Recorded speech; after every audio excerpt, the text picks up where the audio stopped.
Assalamualaikum warahmatullahi wabarakatuh. Perkenalkan, nama saya Sri Wijayanti, NPM 19103030107, Prodi S1 Pendidikan IPA, Universitas Tidar. Di sini saya akan memaparkan kajian teori tentang ekosistem dan pentingnya konservasi, serta adanya pencemaran dan daur biogeokimia. Apa itu ekosistem? Apakah perlu bagi kehidupan? Ekosistem merupakan hubungan timbal balik yang terjadi antara makhluk hidup di suatu wilayah dan lingkungan yang berada di sekitarnya. Ekosistem memiliki dua komponen. Yang pertama adalah komponen biotik. Komponen biotik terdiri atas organisme dan makhluk hidup. Komponen biotik ini terdapat cara memperoleh makan, yaitu organisme autotrof yang mensintesis makanan atau zat organik sendiri, yaitu dengan mengubah bahan anorganik menjadi bahan organik. Dan yang kedua, yaitu organisme heterotrof yang tidak bisa mensintesis bahan makanan, namun bisa memperoleh dari organisme lainnya. Dan yang berdasarkan kedudukan fungsional terdapat produsen, konsumen, karnivora yang pemakan daging, herbivora, omnivora, pengurai atau perombak dekomposer yang sebagai contohnya bakteri dan jamur, dan detritivora yang memiliki contoh cacing tanah dan kumbang kotoran. Komponen yang kedua adalah komponen abiotik yang terdiri atas benda-benda tak hidup atau mati, yaitu tanah, udara, air, topografi, yaitu variasi letak suatu wilayah pada permukaan bumi yang ditinjau pada tinggi permukaan air laut, garis lintang, dan garis bujur. Dan yang terakhir adalah iklim, yaitu kombinasi dari komponen abiotik dari wilayah tertentu seperti suhu, cahaya matahari, curah hujan, dan kelembapan udara.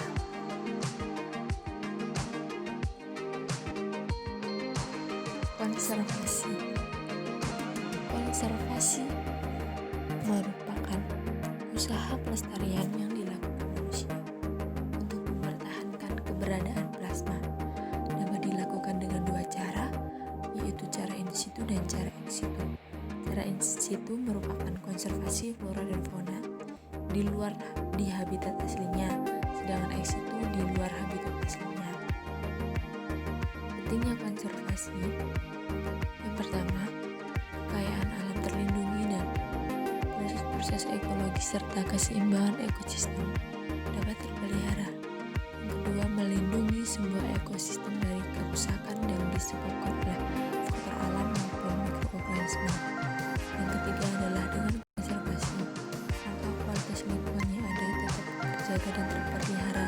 Dan yang keempat adalah spesies flora dan fauna yang langka dapat terlindungi dengan baik, yang akan meningkatkan keanekaragaman hayati. Jadi dengan adanya konservasi ini dapat mendukung pelestarian ekosistem baik itu tumbuhan, tanaman, ataupun flora dan fauna. Apa itu pencemaran? Pencemaran merupakan sesuatu yang dapat merusak makhluk hidup dan sekitarnya. Pencemaran memiliki jenis-jenis. Terdapat tiga, yaitu pencemaran udara, tanah, dan air. Yang pertama adalah pencemaran udara. Pencemaran udara merupakan gangguan yang dialami makhluk hidup seperti sulit bernapas, batuk, sakit tenggorokan, mata yang pedih, daun tanaman menguning, dan lain sebagainya. Zat-zat pencemaran udara: adanya CO dan CO2 atau oksida karbon yang dapat menyebabkan pernapasan saraf, tekanan darah, dan hemoglobin berkurang. Yang kedua, SO2 dan SO3, yaitu oksida sulfur yang dapat merusak selaput lendir pada hidung dan tenggorokan. Terdapat NO dan NO2, yaitu dioksida nitrogen yang dapat menimbulkan kanker, dan ozon yang dapat mengoksidasi lipid dan menyebabkan bronkitis. Cara pencegahan dan penanggulangannya yaitu dengan cara melakukan program penghijauan, hemat penggunaan bahan bakar penghasil CO, dan pembangunan pabrik yang jauh dari pemukiman dan keramaian. Pencemaran udara ini sangat berbahaya bagi manusia dan tumbuhan. Yang kedua adalah pencemaran kecil, karena sudah tidak dapat digunakan lagi oleh manusia. Tidak bisa ditanami tumbuhan, tandus, kurangnya pada air, dan lain-lain.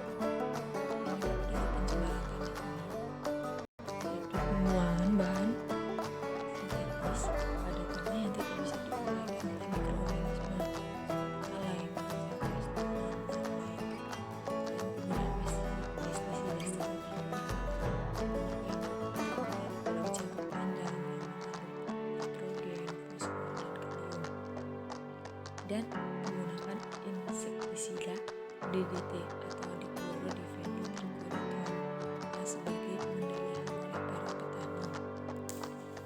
Pencegahan yang dilakukan adalah dengan cara mendaur ulang sampah, meminimalisir penggunaan tidak sesuai dosisnya, dan terakhir menjaga kebersihan pembuangan sampah. Dan pencemaran yang terakhir adalah pencemaran air. Pencemaran air merupakan adanya perubahan warna, bau, serta kematian dari biota air. Penyebab dari pencemaran air ini polutan seperti pestisida, minyak, limbah pabrik, dan bahan organik, sisa dari organisme yang mengalami pembusukan, dan penggunaan pupuk atau pestisida secara berlebihan. Cara penanggulangannya adalah yang pertama, dan pemakaian pestisida secara aman, penetralan sisa air buangan yang tersebut sebelum diterapkan di sungai. Yang ketiga, pembuatan septic tank, dan yang terakhir adalah pembuangan air limbah pabrik tidak boleh melalui sungai yang melewati pemukiman penduduk.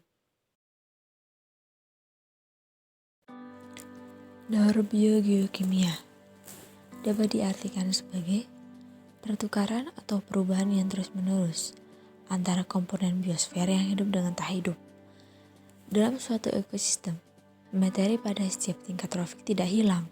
Materi berupa unsur-unsur penyusun bahan organik tersebut didaur ulang. Unsur-unsur tersebut masuk ke dalam komponen biotik melalui udara, tanah, dan air.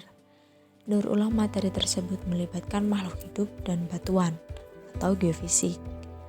Fungsi dari daur biokimia adalah sebagai siklus materi yang mengembalikan semua unsur-unsur kimia yang sudah terpakai pada semua yang ada di bumi, baik komponen biotik maupun komponen abiotik, sehingga kelangsungan hidup di bumi dapat terjaga. Jenis daur biokimia ada 5, yaitu daur air atau siklus hidrologi, daur karbon, daur nitrogen, daur fosfor, dan daur sulfur atau belerang. Hal penting yang perlu dipahami dalam siklus biokimia yang pertama adalah unsur materi senyawa kimia akan terdapat di bumi dan ke dalam tubuh organisme. Yang kedua, perpindahan dari bumi ke bumi terjadi misalnya dari udara yang diserap oleh tanah atau lautan dan perantara hujan, pelapukan dengan perubahan batuan menjadi tanah, erosi dengan pengikisan dan pengendapan. Dan yang ketiga adalah unsur atau senyawa kimia dari bumi ke organisme digunakan untuk berbagai proses metabolisme. Dan yang terakhir adalah penyerapan atau perpindahan unsur atau senyawa melibatkan berbagai jenis mikroorganisme yang berperan sebagai dekomposer. Terima kasih sudah menonton video ini. Semoga bermanfaat dan mohon maaf bila ada banyak kesalahan dalam tutur kata dan kesalahan yang saya perbuat.